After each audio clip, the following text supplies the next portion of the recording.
Any questions on prior matter? One of the things about a complete course is that some parts of it are more interesting than others, even to the one giving it. I had a question about something you said last week about the empirical sciences not being as reliable as the philosophical sciences. And I think the example you gave was regarding theories of the universe and things like that. But what about something like the science tells us, that has taught us, that copper conducts electricity? I mean, isn't that, and wouldn't you say that's a... Well, some things are known with far greater certitude than others. Mm-hmm. Certainly we know what copper is from direct experience, and we know what electricity is, not quite so much from direct experience, because it took us a while to get some understanding of what it was, and some people got themselves electrocuted with kites and keys in the process. So that there are elements of the example that we might not understand fully, and it depends on what you're describing. If you're describing something that's immediately given an experience, it may have a very high degree of certitude, or should we say probability. But the moment you theorize about it and offer some kind of general explanation of how it works, you're into the realm of probabilistic explanations. Conjectures. Inductive reasoning, which is typical of natural science, can never give you a certitude, not a complete certitude, a high degree of probability. Karl Popper, on the other hand, says that science doesn't use induction anyway. The way that it works is you come up with a brilliant conjecture, and then you try to falsify it. So and if you can falsify it, you try another conjecture and hope that it works better. But in either case, you never can have absolute certitude as to the laws and theories that are proposed, however persuasive they may be, and however many times they seem to be verified. It only takes one instance of falsification to undo the whole thing. It's like those who thought that, was it swans were all, or crows were all black in the Middle Ages? I never can remember which bird it was, but they were all black, crows. Nobody ever saw a white crow. So one could say it had always been verified that crows were black. So if it's a crow, it's got to be black. Until, of course, they happen to find a white one. So, and this is the nature of science, which even the scientists will accept, that it only takes one instance of falsification to toss out any theory. Now, that is not the case with metaphysics. It is not the case with theological matters, which can provide, in their own order, proper certitude. So natural science is always going to come in second, although we are used to thinking of it being more certain, and people, of course, have provoked great fun at philosophy and theology down through the ages, largely because of so many people holding erroneous opinions. So they think that because there are so many different opinions, they are all somehow equally valid. Of course, the only way you know which one is valid is if you know which one is valid. You possess no philosophy except that which you yourself understand. If you know that 2 and 2 is 4, you don't know it because I told you so. You know, I could just as well teach you that 2 and 2 is 5, or 6, or 7, but I only get a good response when I say 4, because the person to whom I'm addressing it understands it for himself to be 4. And that's where you have immediate certitude. It's your own certitude, not somebody else's. And then, of course, we have to distinguish between subjective certitude and objective certitude. You know, we get into lots of interesting little distinctions there. I mean, I might have been subjectively certain that this horse was going to come in first on a given race, but find out that I unfortunately was wrong. So, but natural science gives the appearance of having immense certain knowledge. It is indeed immense, but it's anything but certain. And in fact, its normal mode of procedure has been to constantly replace one view of things with another view of things as time progresses. That isn't to be a complete skeptic, because certainly, for example, Newtonian physics, Newtonian astronomy describes very accurately the world in local areas. It's only when you get into vast reaches and distances of outer space or immense speeds that you begin to realize that it isn't describing things quite as accurately as relativity theory does. But then, even relativity theory, of course, we've been dancing around with it for only a century. Consider that Newtonian physics was accepted for 2 centuries at least, before it was, we don't want to say abandoned, because the laws of Newtonian physics are still taught in 10th grade physics courses. And quite properly so, because for the world we live in here and now, it works just fine. Okay, anything else? Bottom of 17. Common sense. Of course, that gets a little confused with philosophical psychology, where the unitive or central sense is also called the common sense. But usually when somebody asks you if you have any common sense, they're not asking about the unitive sense faculty. They're talking about whether you have an ounce of brains. Do you have any prudence, in other words? And prudence is a very interesting virtue. Notice at the bottom of 17, it is both an intellectual and a moral virtue, but it resides primarily in the intellect. If you turn the page to 18, it entails a number of things. It entails concrete judgments, particularly. It entails understanding general basic principles, and it facilitates, as a virtue, easy application of these principles to conclusions. One must carefully distinguish between intelligence and prudence.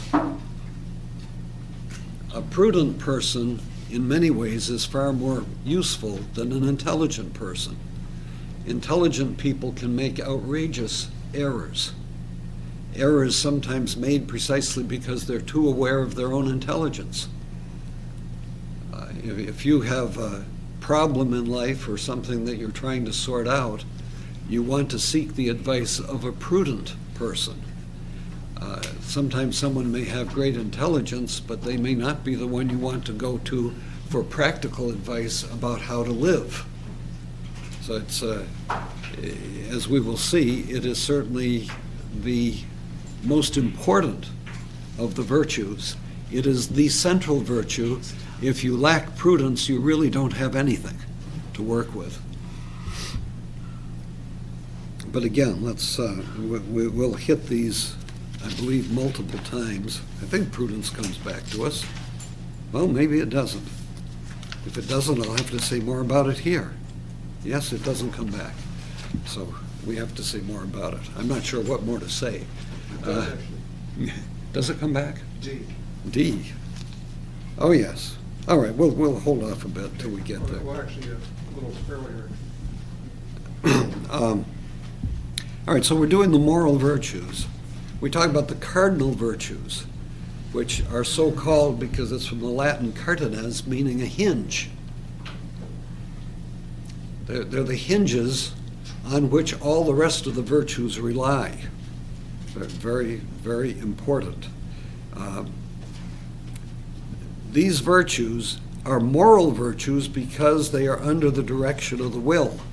In other words, we have moral responsibility as to how we use them. They dispose us to act according to right reason towards our last end, which is the true good of man. And the true good of man ultimately, although we do not immediately know it, is the beatific vision. You get an interesting relationship, though, between these various cardinal virtues. There are 4 of them: prudence, justice, temperance, and fortitude. each one resides in a separate faculty. We take first the concupiscible faculty. Now, here again, this is why you really need to have taken philosophical psychology before you take ethics. The concupiscible appetite, or the concupiscible appetite, is one of the sense appetites. It's the appetite that deals with a pleasurable good. It deals with easily attained sensible goods and easily avoided sensible evils. So if I ask you, would you like to eat a donut, and I present the donut to you, it's right in front of you, if you are hungry, you desire it, you pick it up, you eat it, you enjoy it, you take pleasure from it. All of that is part of the concupiscible appetite. If, on the other hand, you feel ill and don't want to eat the donut, you just say no and walk away, and no harm done. That again belongs to the concupiscible appetite because you've avoided what you now view as a sensible evil with great ease. The irascible appetite, though, deals with difficult goods and difficult evils. Goods that are hard to attain, evils that are hard to avoid. I went into this in great detail in philosophical psychology, but again, to use the example of the donut, I might say, would you like this donut? And as you reach for it, I pull it away from you. I start playing a game with you. And of course, you're quickly going to get a little bit irritated with me because here I offered it to you and now I'm making you play with me as to whether you're going to get it. You get irritated with me, you get angry at me. You may even have the courage to reach out and try to snatch it from me. And indeed, if you do manage to get it away from me, of course, then you're going to have the pleasure, you come back to the concupiscible appetite, of enjoying it. So the irascible appetite deals with difficult goods, ones that are hard to get to, difficult evils to avoid. I mean, if you run into a tiger that just got out of its cage, you're going to experience fear. And you're going to have to exhibit courage in order perhaps to survive, because if you just stand there, you're going to get eaten alive. So the irascible appetite deals with sensible goods that are either difficult to attain or sensible evils, such as that tiger that wants to eat you, which are difficult to avoid. Because we have these sensitive appetites, and by the way, because they're sensitive appetites, they are found not only in man, but also in animals. But animals and men are diverse, of course, because we have spiritual, intellective souls. So the moral virtues that pertain to the concupiscible and irascible appetites are found only in man, not in animals. They don't have virtues because they don't have wills. Now, coming back to the moral virtue that's found in the human concupiscible appetite, we call that temperance. Temperance is what controls the pleasurable appetite. It tells us, I'd love to eat that donut, but I'm on a diet and I really shouldn't, so I won't eat it. Or maybe I'll temper what I do by only eating half the donut. I'll eat the other half when you're not looking. Or again, it enables us to avoid sensible evils by controlling the concupiscible appetite. I mean, you don't want to get a stomach ache, so that's one reason you may refuse to eat too many donuts. The irascible appetite pertains to the virtue of fortitude. Fortitude controls the aggressive appetites in the face of danger and difficulty. It gives us the courage to carry on even when life is difficult. And that's why we say that life is hard, so it's going to require a great deal of fortitude. Now, incidentally, when you talk about these concupiscible appetites and the irascible appetite, you're talking about some 11 different passions, which belong to the philosophical psychology. We're not going into all of that. The will has as its specific virtue justice. Justice is the disposition, the virtue, which disposes us to render to each other person what is due to him. In the intellect, we have prudence. Now notice, this regulates all the other virtues. It is a key virtue. What does it do for us? Prudence tells us what is really right, what we ought to do here and now. It is right reason about what to do here and now in this particular situation. It's well and good. You can study this whole course in ethics, if you will, and it's not going to make you a prudential person. You can know all the theory about ethics, but still not act well in the concrete circumstance because you lack prudence. I can teach you all about ethics, but still not be prudent myself, because prudence is an actual virtue. The speculative understanding of the practical science of ethics is not itself a moral virtue, it is an intellectual virtue. I mean, after all, it's understanding. It's a kind of wisdom.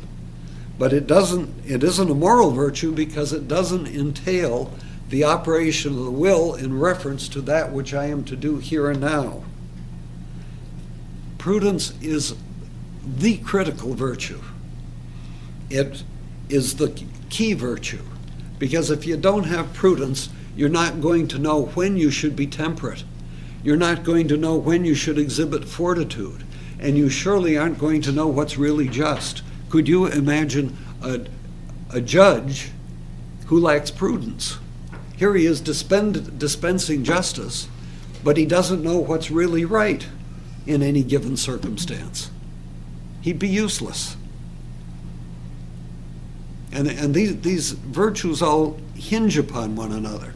If you don't have prudence, you're not going to be just, you're not going to be temperate, you're not going to exhibit fortitude. If you're lacking, George. You remember St. Thomas Aquinas' example about the justice? Should I return a dagger I have borrowed from a man who has developed insanity?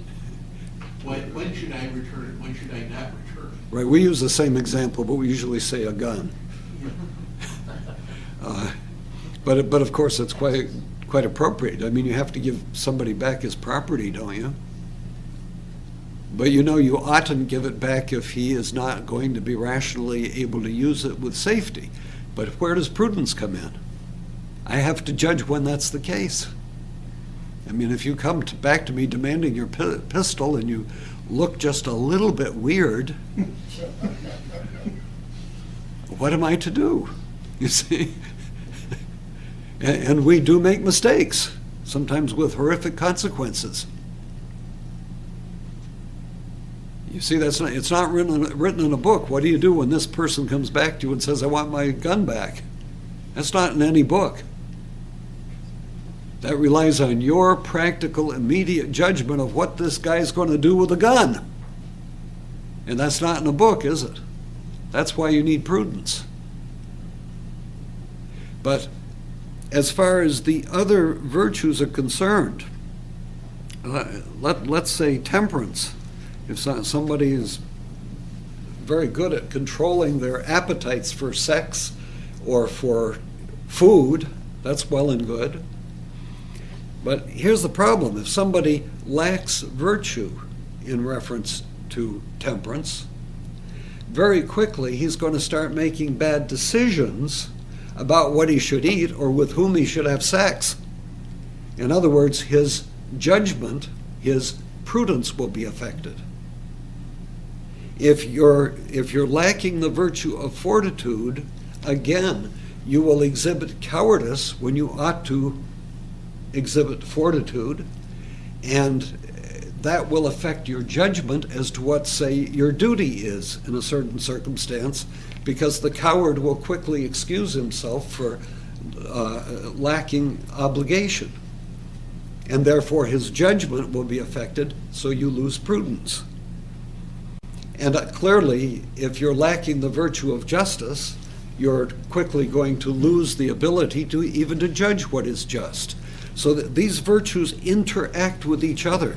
They are hinges to one another in the sense that you cannot long possess one of them if you've lost one of the others. And if you've lost prudence, you've lost everything. And that's why a really moral person has to possess integrity, wholeness, holiness. All virtues have to be present at the same time. Now, that doesn't mean perhaps you would have a greater weakness in one area than another, because every person is different. But at the same time, you have to have enough of all four of them, or you would quickly become a corrupt person, a person lacking moral virtue. So if a person has moral virtue, they're going to pretty much have all of these. And if they're lacking moral virtue, you're going to find they don't have any of them. Justice perfects the will, prudence perfects the intellect. And of course, the two have to be there together, because if I don't know what is just, how can I be just? And if I don't want what is just, how can I know what is just? I can know it for a while.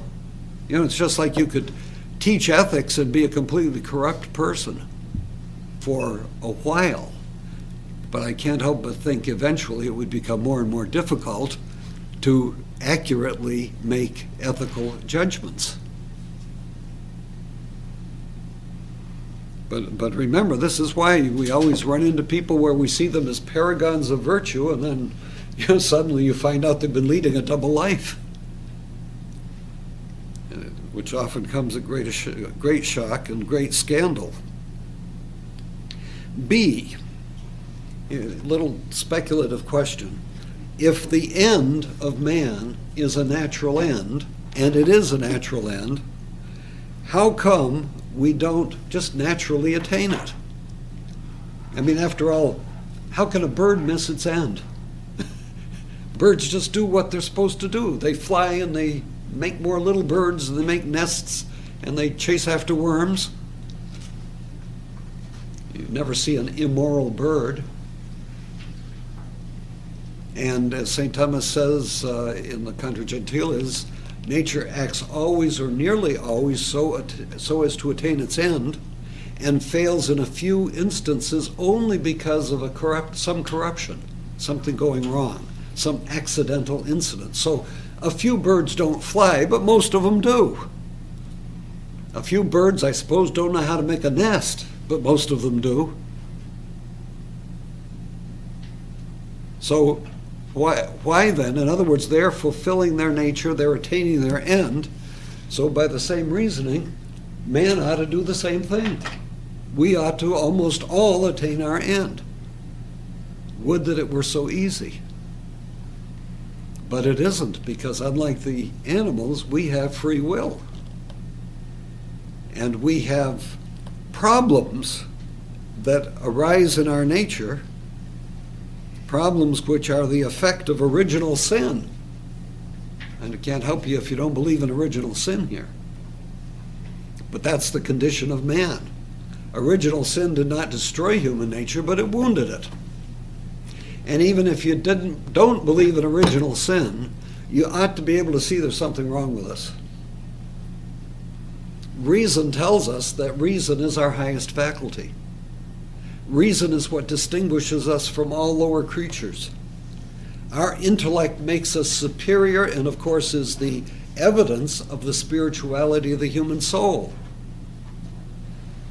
If that be so, it is the highest faculty within our being, and ought logically dominate, control fully and perfectly every lower faculty.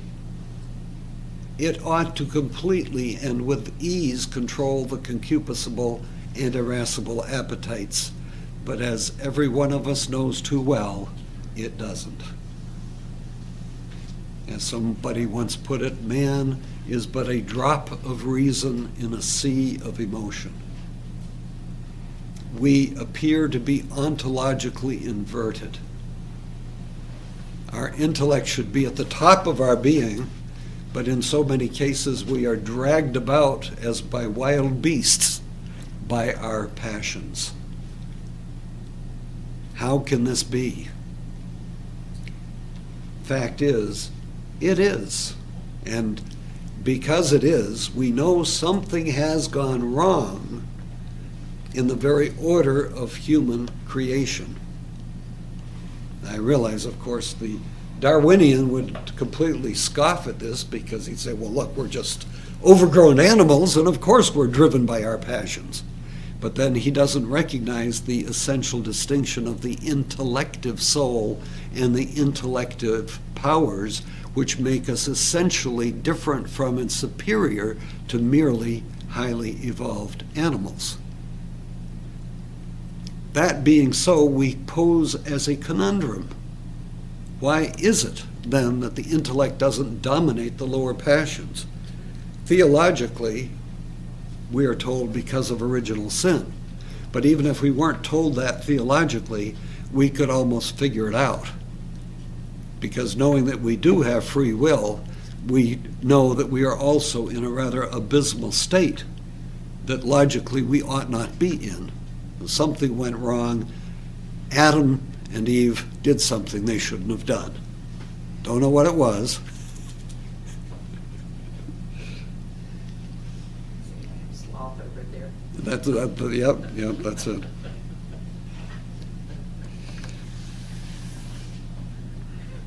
And we can observe this weakness if we look at the powers that we have. Look at the intellect. It is, we say, darkened. Well, first of all, it is by its nature discursive. We do not think, we think, we don't intuit the way a pure spirit would, like an angel or God himself. We have to reason from A to B to C to D. This is difficult, not inherently bad, but the problem is because of our fallen nature, we don't do it very well. It's really difficult for us, and we often make mistakes, and indeed there are more mistakes in the world than there is truth. There's more error than truth. And we often leap to false conclusions. As St. Thomas says, it's a kind of intellectual sin. Doesn't necessarily mean it's really a moral sin, but you see, when you come to the wrong conclusion, how do you get there? I add 2 and 2 and I get 5. I mean, I've got a really good gut feeling it's 5. But obviously I don't know it because it isn't 5. So if I conclude it is 5, how did I get to 5?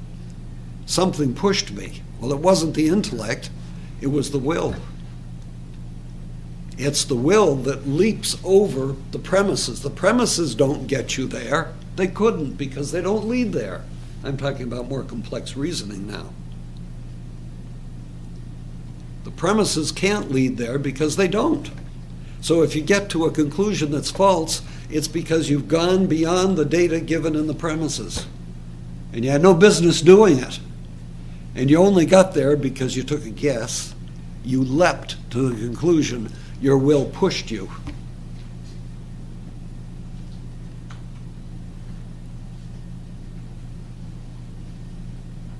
The will itself is obviously weak. The universal experience of mankind is that I know what is right and do what is wrong, and I know what is wrong, but do it anyway. I know what I should do, and I'd find that I don't do it.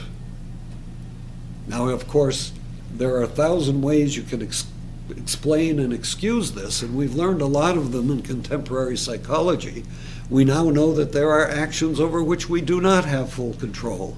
Sometimes don't have any control. There can be blind impulses or compulsions or outright insanity. But the problem is we're still free. There are still some times that we have dominance over our behavior. There are times when we have a mixed situation, partially out of our control, partially within our control, but the extent that is within our control is also the extent for which we are responsible. But it is our clear experience that even when we know what we should do, we often don't, because the will is weak. If the will were really strong and absolutely fixed on the good, we would never do what is wrong. So there is weakness in the will itself.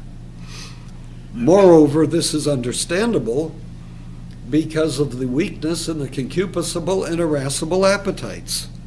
The concupiscible appetite has weakness in reference to drink, and that doesn't mean water maybe, eating, sex. We are prone to being over-attracted to sensible goods.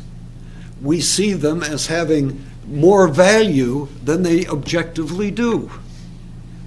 We tell ourselves, I'm on a diet, but boy, I've got this delectable object right in front of me here and now. I'll diet tomorrow. See? It's so easy to tell ourselves that. And we know what we're doing to ourselves, don't we? But we allow the dominance of the immediate sensible good to overwhelm us voluntarily. That's where freedom comes in. That's where moral responsibility comes in. But we have weakness in the concupiscible appetite because it is so dominant. It is so easy for it to overcome our will. In the state of original grace, if I dare speak about it, this was not the case. The will was completely subservient to right reason. If I understood with absolute clarity the relationship between, and this is, remember what Plato and Socrates were talking about. If I knew with clarity what the truth was, and if I knew the absolute connection between what I do here and now and my happiness later on, I would not deceive myself and I would do what is right. But who of us do that? How many times are we able to? When confronted with torture, it's awfully easy to give up. Awfully easy, and most men do. Even when they don't need to. I mean, that's the measure. They say, well, they can break anybody. Well, they probably can. But the point is, when do you give up? If you give up before you are broken, that was voluntary. Sad to say. The irascible appetite. Well, we all know too. Anger, fear, lack of control, weakness in the face of danger. We frequently shrink from our obligation. We become timid. We are fearful to expose ourselves to scandal or to ridicule or to physical danger. All these things mean that the irascible appetite gets in the way of doing what we know we ought to do. Simple, excessive human respect often leads us not to say things when we know we should say them, when they really need to be said.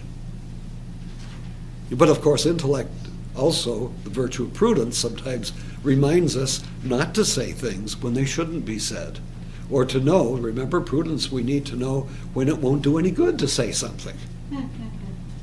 That's it's very tempting. We all have our own foibles, but some people have this incessant urge to just set everything right no matter what, They're like the Titanic going down through an estuary that's not going to stop. Nothing's going to get in their way. They're going to do the right thing, right or wrong, no matter what the consequences. It's like the old observation that's been made in reference to religious matters when they say, you win an argument but lose a soul. Beat the daylights out of somebody, didn't you? But they'll never come back. And they'll never get closer to the truth. Prudence tells us when to take it just a little bit easier.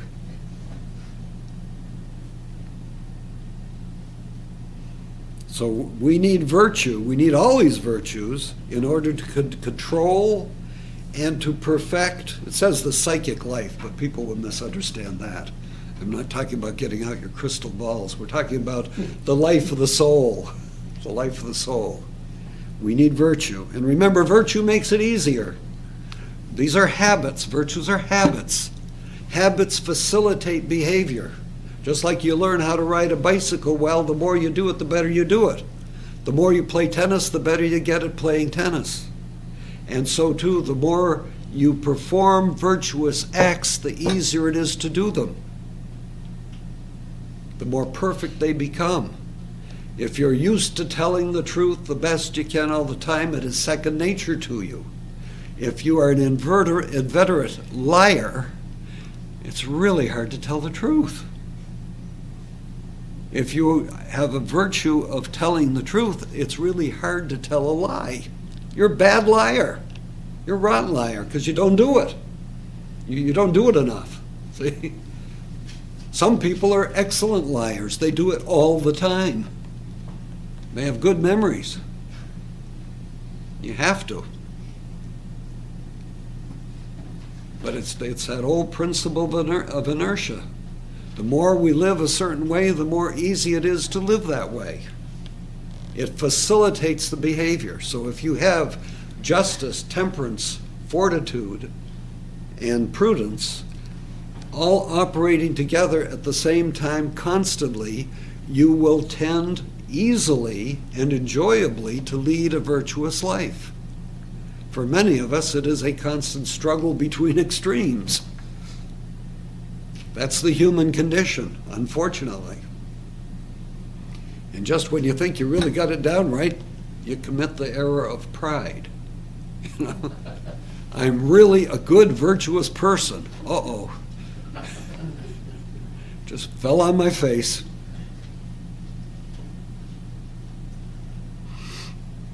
The intellect needs prudence, which, notice, resides in the intellect.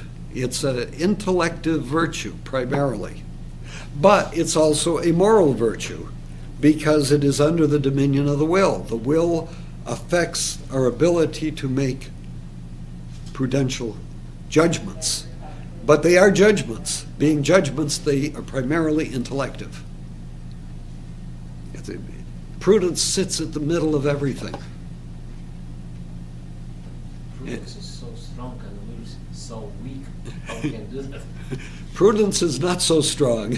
Many of us are not that prudent. It's very difficult. I mean, it's very easy to lay down general principles, but to live your life day by day, to know what you should say, the people that you are closest to, that you love the most, to know what to say to them every moment, so as to produce the best result and not to get them wildly angry at you. This is always a problem.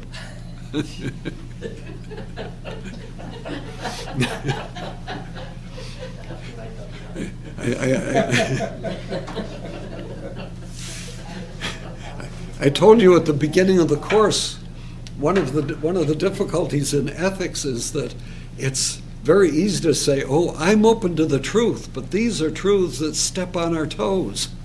And as we go roaming around through the field of ethics, you know, here and there it's going to zap one person or another or another or another. All of us have something that we're going to be squeamish about, and something, you know, it's very easy to say, hey, I'm going to be totally objective about this thing. Why? Doesn't bother me. But come around to some other area, oh, I don't think I want to talk about that so much. You know, maybe we don't understand it fully, you know, and our perspective suddenly changes. So to be universally objective, to be completely dispassionate in seeking the truth in every little tiny part of ethics, that is difficult. That's difficult. We never know whose ox is being gored at a given moment, but assuredly there are plenty of horns with which to gore here, and from time to time, different oxes shall arise.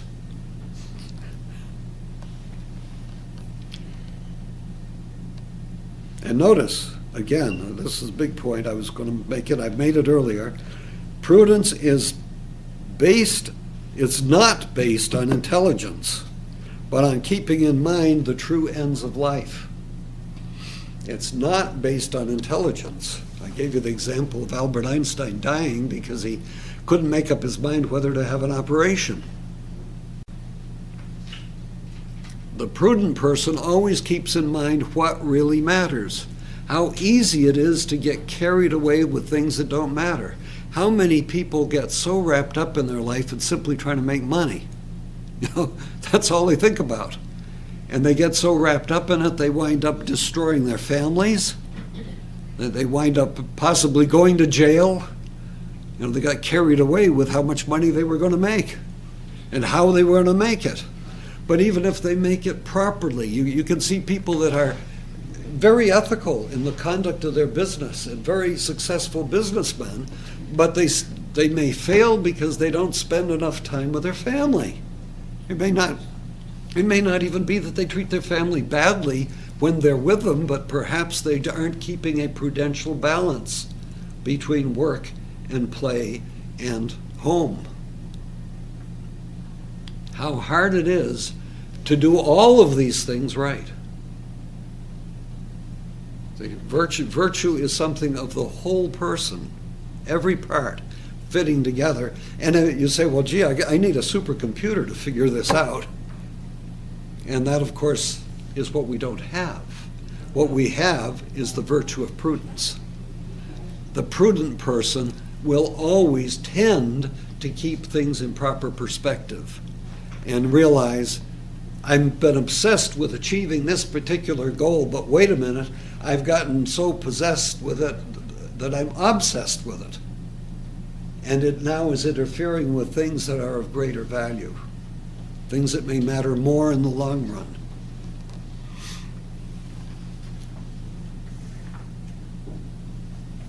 And sometimes we don't even realize what we've done. I mean, we may become so obsessed with making something just perfect that we fail to realize that we've built in a tremendous amount of pride in ourselves in the process of doing it, and not realize that it's not God.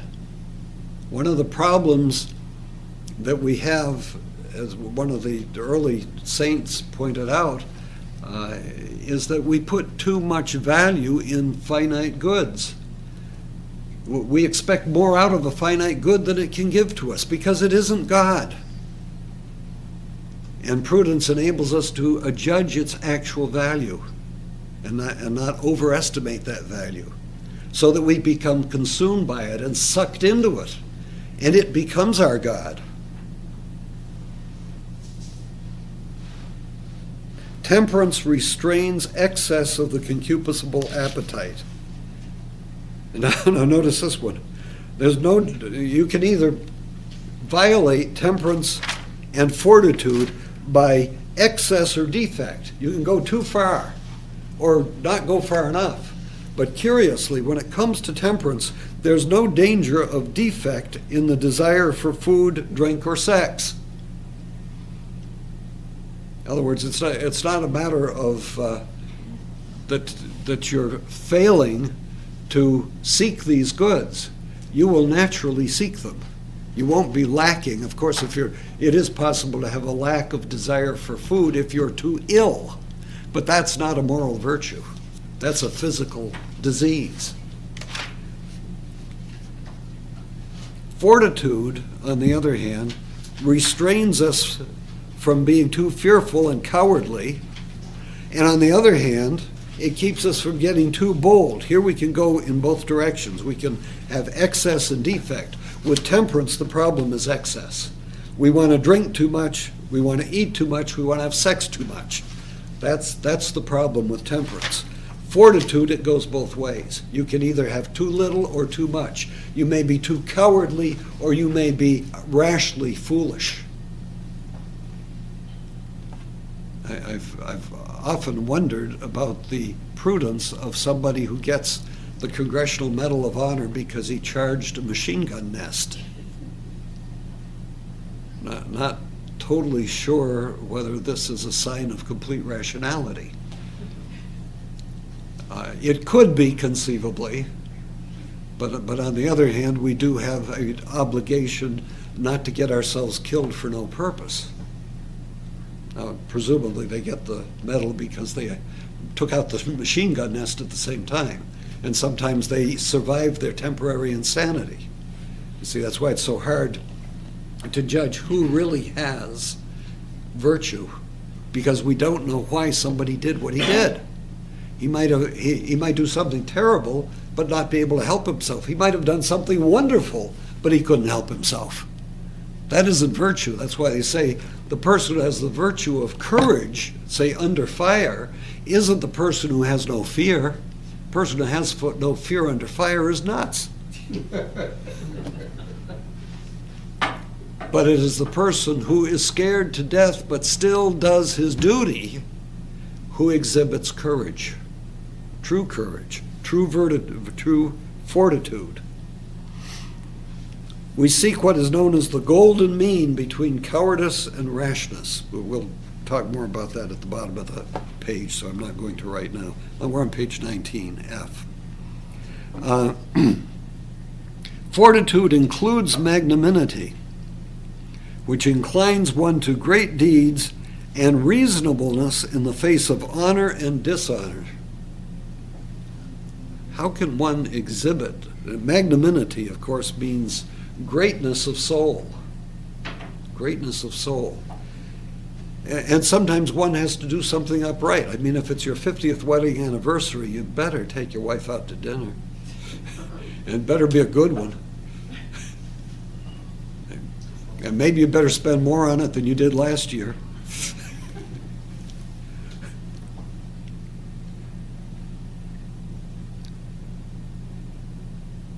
It is a challenge for somebody to rise to great heights and still maintain a proper sense of balance.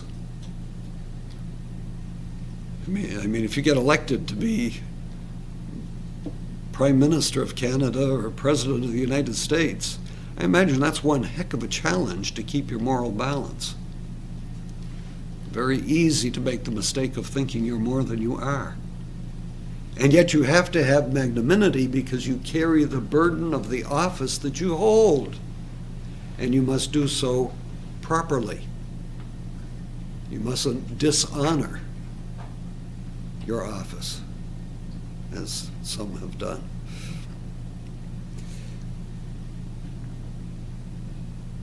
What of a person, though, notice it says dishonor. What about somebody who's convicted of a crime? What if you're convicted of a crime and you're innocent? And worse yet, you're the only person that knows you're innocent. Can you imagine the degree of virtue that requires? There are poor souls at this moment in jail who are innocent.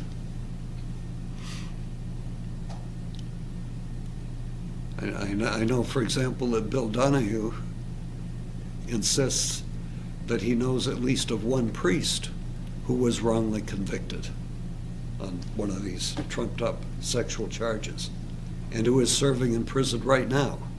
An innocent man, a priest who would wish no more than that he could be out fulfilling his ministry, saying Mass, hearing confessions, and here he's stuck in jail with the most wretched possible dishonor cast upon him. It's one thing when you're in jail and everybody knows that you're a martyr. Even that can be borne.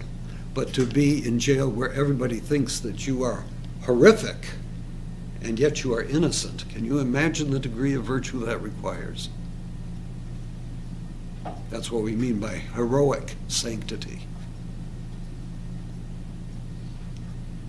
I didn't say Phil Donahue, I said Bill Donahue.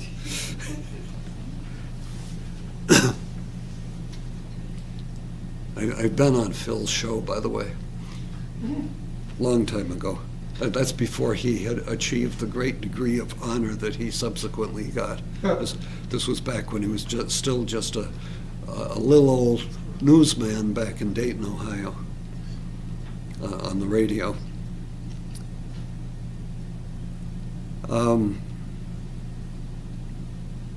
Justice in the will disposes us Because remember, it's a disposition to act a certain way. It's a habitual orientation to act a certain way. Justice disposes the will to give to each person what is his due by strict right. Of course, to know what's just by strict right, that's an act of the intellect, isn't it? You got to know what is right. What proceeds from natural law leads to natural justice. So you have an obligation, if you have made change, you have a natural obligation to give proper change. It's a very simple little thing. That's justice. Don't short me a bill. Positive law refers to positive justice. That, of course, would be the laws that we've made up, requiring that we pay a toll at a toll booth. Or that we not park where it says thou shalt not park. There are different types of justice as well, based upon some distinctions that seem a little bit obscure initially, but you've got to think about them. And that when you're talking about justice, remember, you're rendering to each what is his due. That inherently implies two people, two persons, because there's the person being just and there's a person who's on the receiving end of the justice. There's got to be two parties. If you have these two parties, there is logically either the parties are not entirely distinct. Now that happens where you are a member of a society, because you have the society as a whole, and you all also have its members, and all the members are part of the whole. So the whole and the part are not completely distinct. We have two kinds of such justice. Social justice, which is the relationship of the whole to the parts, and the end on the part of social justice is the common good, and it relates to the obligation of the individual to society. Social justice has to do with what am I obligated to give to my fellow man in the society in which I find myself, even if it be the whole human race. You know, I have a social justice not to shoot you, even if you're not related to me in any way, shape, or manner, or in the same country or anything else. All other things being equal, I can't run around shooting you, nor taking your property, just because you're not a member of my tribe. Much less have I the right to eat you, as some cannibals would think, because you're not a member of their tribe. Distributive justice is the other way around. It's obligation of society in reference to the individual. Of course, we got some people today who are trying to do a little too much distributing.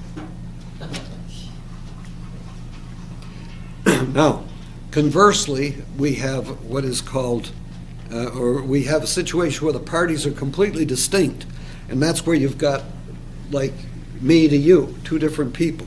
Or it may be you in relationship to a corporation. That could happen, because they constitute a kind of corporate personhood. And don't mistake that for being a real person, of course. And this is what we call commutative justice. Or strict justice. This is what we normally think of when we're talking about justice. If I steal from you, that's a violation of commutative justice. That's a violation of strict justice. If I don't pay my taxes, that falls under social justice. Commutative justice, two parties involved in some kind of an exchange of something that belongs by right. Now, if I take your life, you see, you have an inalienable right to life, assuming that this isn't self-defense or something. So I'm taking from you something that belongs to you. Now, of course, this gets complex, because then that's where society has to enter in to administer a kind of distributive justice, which will reestablish equity, retributive justice within society. If I steal your money, I've taken something that belongs to you by right and given it to me. I shouldn't do that. If we're engaged in some kind of a trade, in other words, I ought not defraud you. You ought not defraud me. If I agree to sell my house to you for $50,000, I have an obligation to give you the house. You have an obligation to give me the $50,000. If you somehow give me only $49,000, you have defrauded me, and that is a violation of strict justice. If I give you the house knowing that the whole thing's about to collapse, that's a violation of strict justice as well, because I haven't really given you what I promised to give you. The understanding being that it would last at least for a day or two.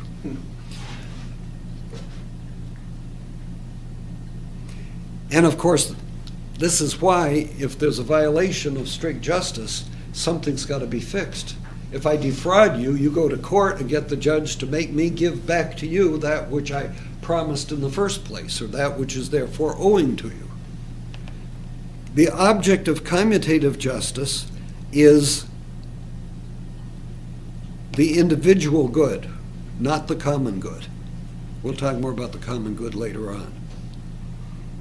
But it's the individual good. Your individual goods, your property, your personal freedom, your right to life, these are things that we owe to each other and respect to each other in simple, strict justice. So if I murder you, I violated strict justice in reference to you. I also, of course, may be punished by society, and properly so.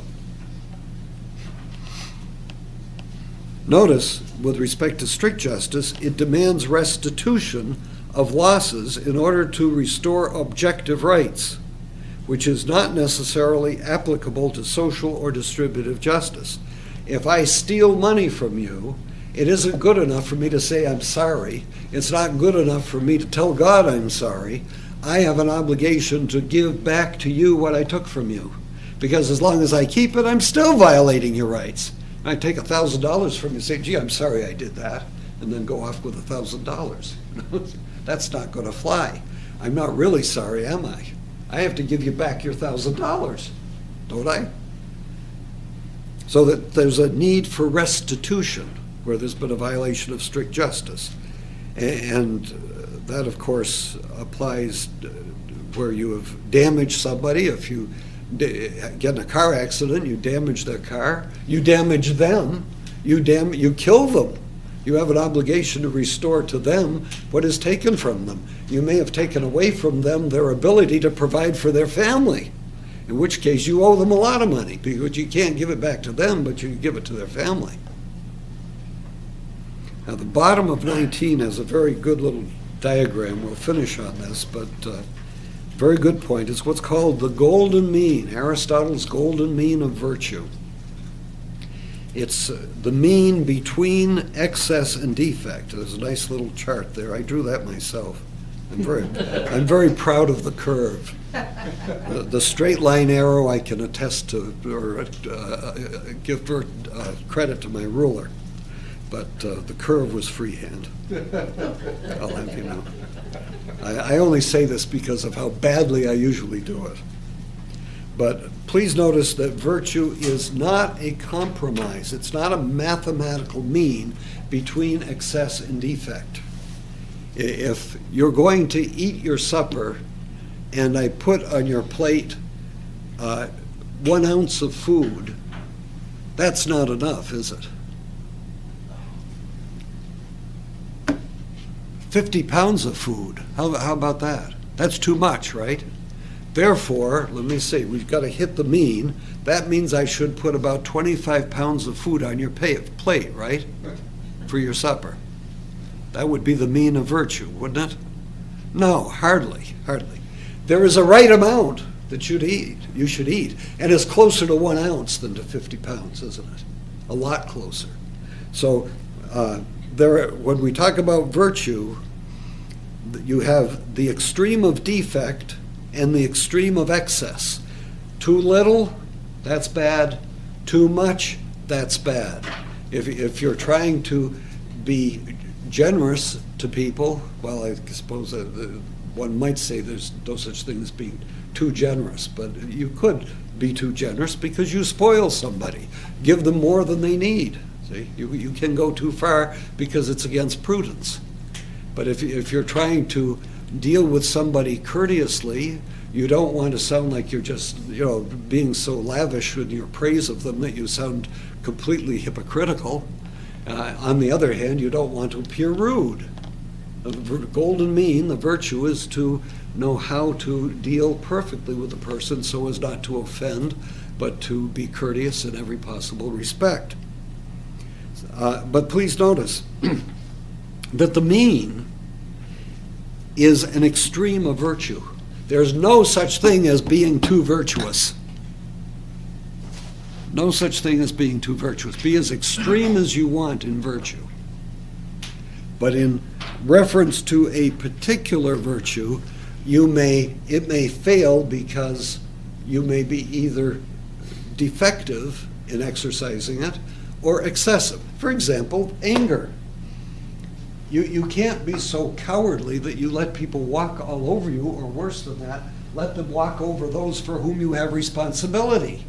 You have an obligation to exhibit enough courage to stand up to evil that is doing evil to those to whom you have responsibility. On the other hand, you can't overreact. Somebody takes your parking place, so you empty your gun into them. That's a little too extreme. I was just out at one of the parking lots today at the outlet mall and saw a man patiently waiting to get into a parking space. It was just across from him. Everybody cleared out, and just as he was about to pull into it, some woman came the other way and came in through the back way and sliced right in front of him and parked. And I'm thinking, my gosh, I'm glad it's a woman, because if it had been a man, we'd had a fight. He did stop and say a few words to her.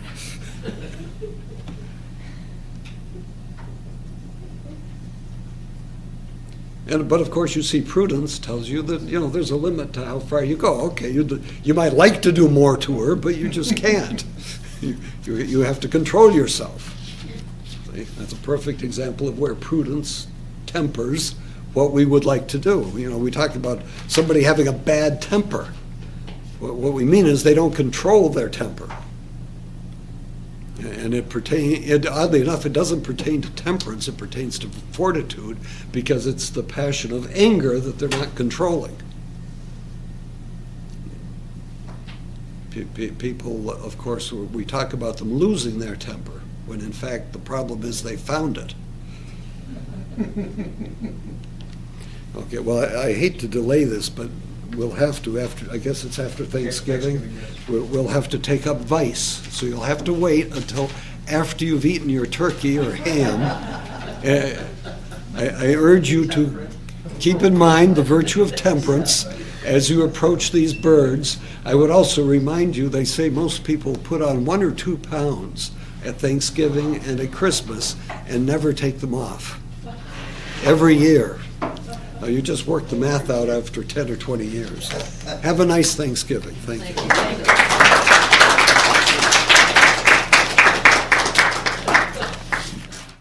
Sound production copyright Olteen Library Services 2013. All rights reserved. www.aquinasphilosophy.com.